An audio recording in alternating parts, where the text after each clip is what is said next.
What up? It's your boy Triple BLACK back in the building. Hey, you already know what it is, man. Anyways, man, um, just want to get on here and politic a little bit. There's some whores in this house. There's some whores in this house. There's some whores in this house. There's some whores in this house. There's some whore.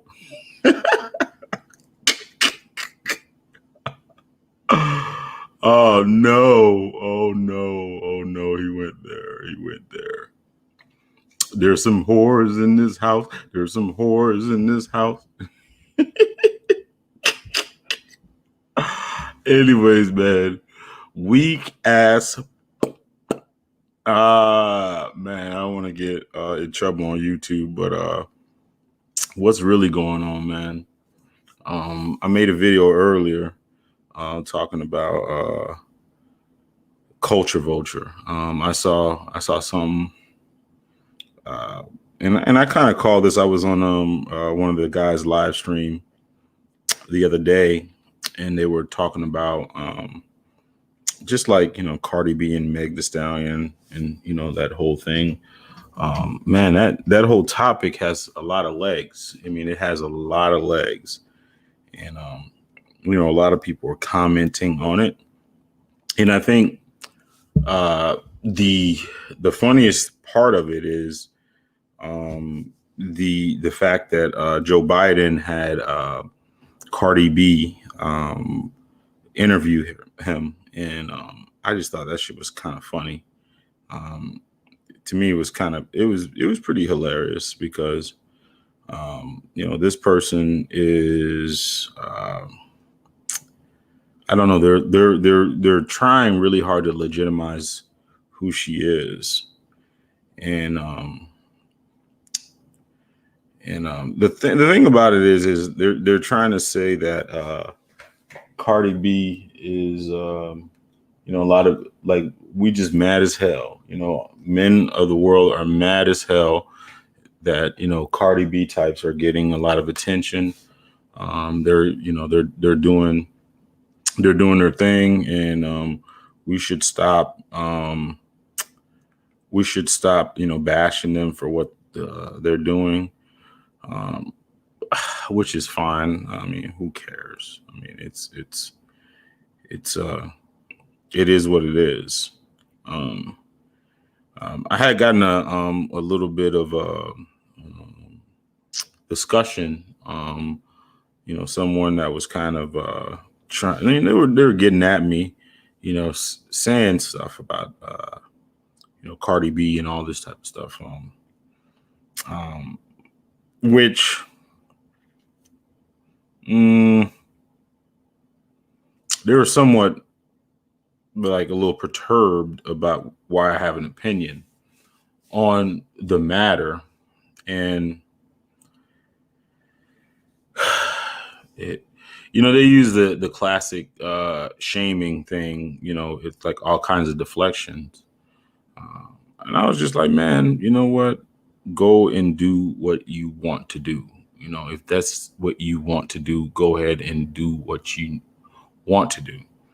But the point I was trying to make to them is there's grave consequences on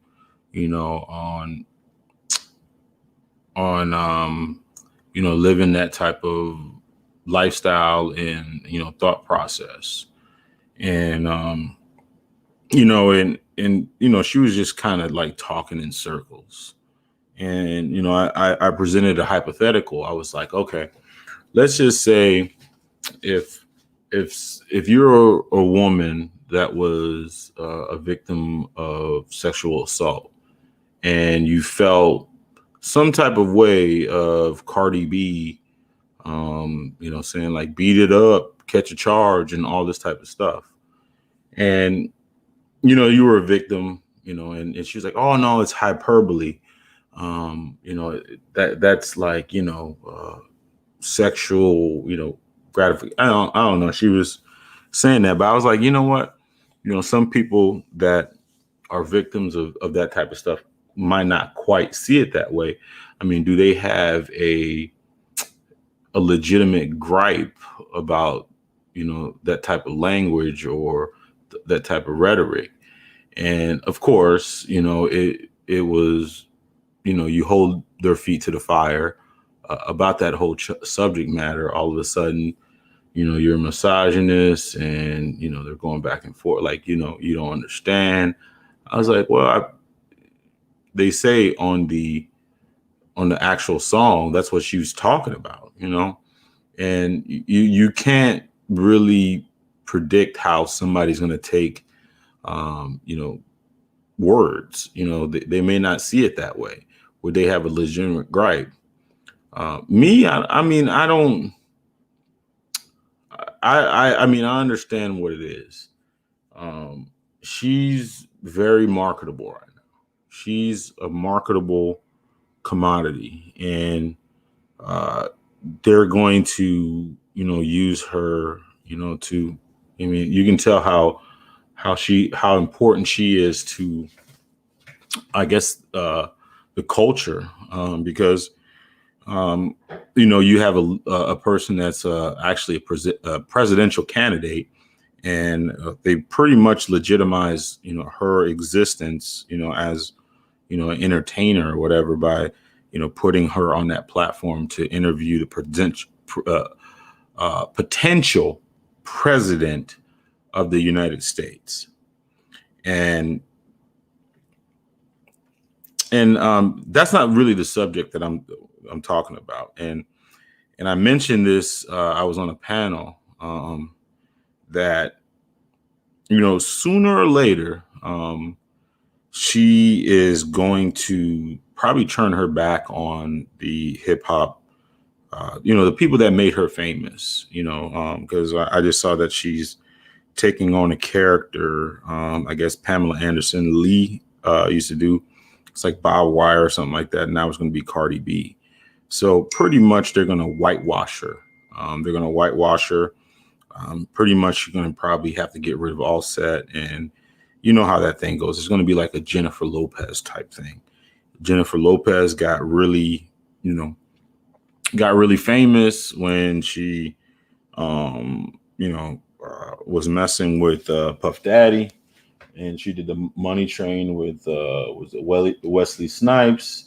Everybody was gawking about her booty, and next thing you know, she is, dating Ben Affleck, and then all of a sudden she was whitewashed, and the rest is history.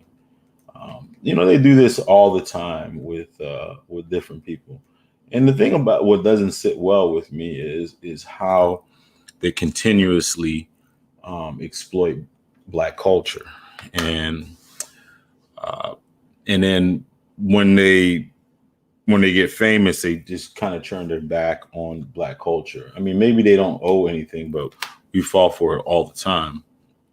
And I think what they were doing, they're taking steps to pretty much legitimize her and make her like the it person or something like that. But anyways, that's just, I mean, to me, that's a definition of a culture vulture. She's definitely doing that. And it sounds, I guess if you give any type of criticism, it's going to be mostly construed as, bitterness, hatred, or things like that. But you see what it is. But, what can you do about it? The thing about it is I found out that I was a millennial, not millennial, but I guess we're still millennials. I think 40 is a cutoff, and we're like stuck in a kind of a terrible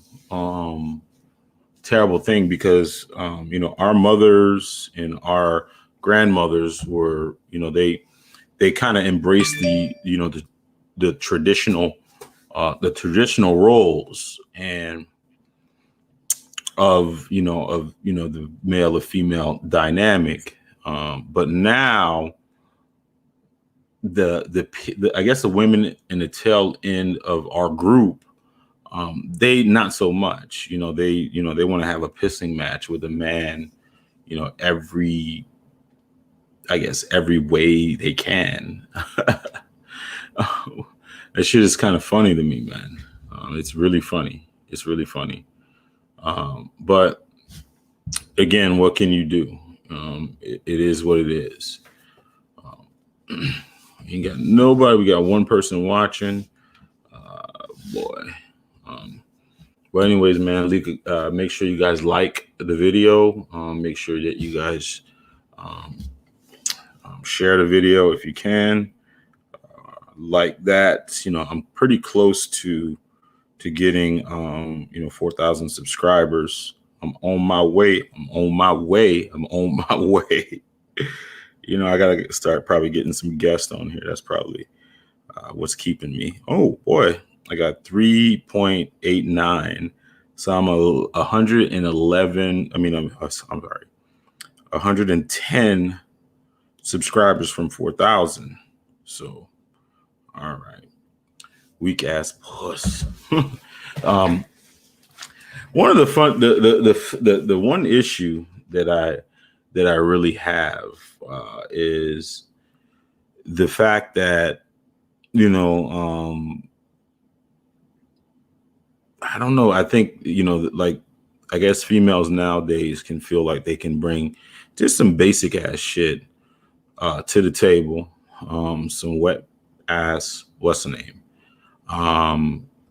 To me, a wet ass vagina. It's like it's par for the course. It's like, do you give credit to a fish for swimming, or do you give credit to your car for starting? It's supposed to start. I guess that's that. Now, you were saying that you're bringing basic shit to the table. Now, us men have to, I guess, now you're bringing the basic shit to the table. Now you're saying that because we're getting the basic shit, you're not going to do traditional shit. You're not going to cook, you're not going to clean, you're not going to do all this type of stuff. So basically, you're trying to drive up the price of something that was basic. It's like basic. It's like, oh yeah, this hard ass dick. I think your penis is supposed to get hard. But anyways, man, shout out to you guys, man. It's just a interesting conversation how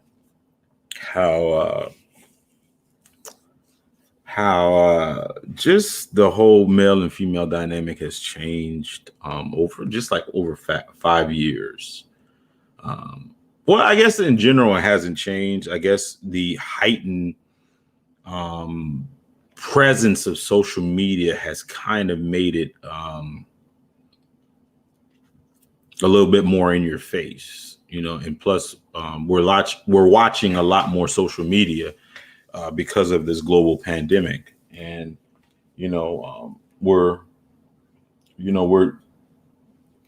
just inundated with different things. We're inundated with just everything. Everything becomes viral like that. Everybody has an opinion on everything. Everything is sensationalized. Everything is, it's just like in a snap of a finger. And we got this sugar high culture. Everything is high one day, then everybody forgets about it the other day. And it's like, where are we headed? Like, even big things, become old news really fast. It may be part of the news cycle for, maybe 2 or 3 days at the most. And then all of a sudden it's gone. All of a sudden it's gone. Even,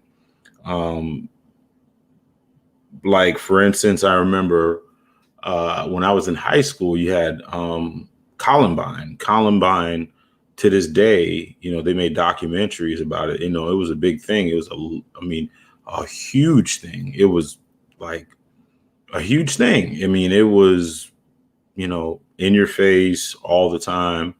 And granted, we didn't have the same type of media that we had back then, but over the last couple of years, there's been like, all these school shootings. Damn. And I don't even remember of them. I don't even remember the site of them. That's how fast the news cycle and everything like that gets rid of everything. Even with the most memorable one, I think, besides, Dylan Roof was something different. Then you had the one in Colorado. That's about different. But all the other ones were like a blur. You might have seen them for a week or something like that. It was a tragedy. I think there was like one church one where they kind of mowed down 20, and I don't even know, it wasn't, it didn't seem like it was in a news cycle. It didn't get the type of attention that it really need to get,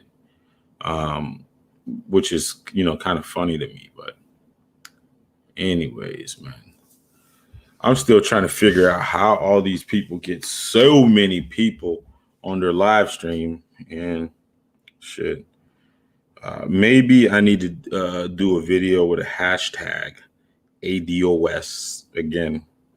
That's controversial right there. I think I'm gonna go back on here and do ADOS and see what I get. I see what I get on that one, because I think that one will ruffle people's feathers a little bit more, because it's a very controversial subject. ADOS, especially with Joe Biden.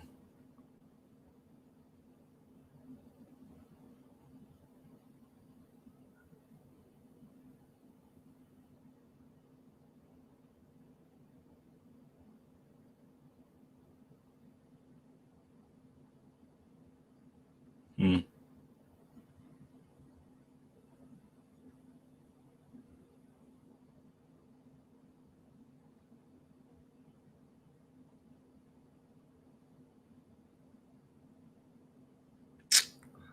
Whoa, whoa, whoa, whoa, whoa, whoa.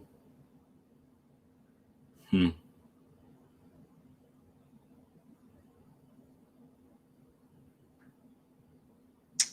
Whoa, whoa, whoa.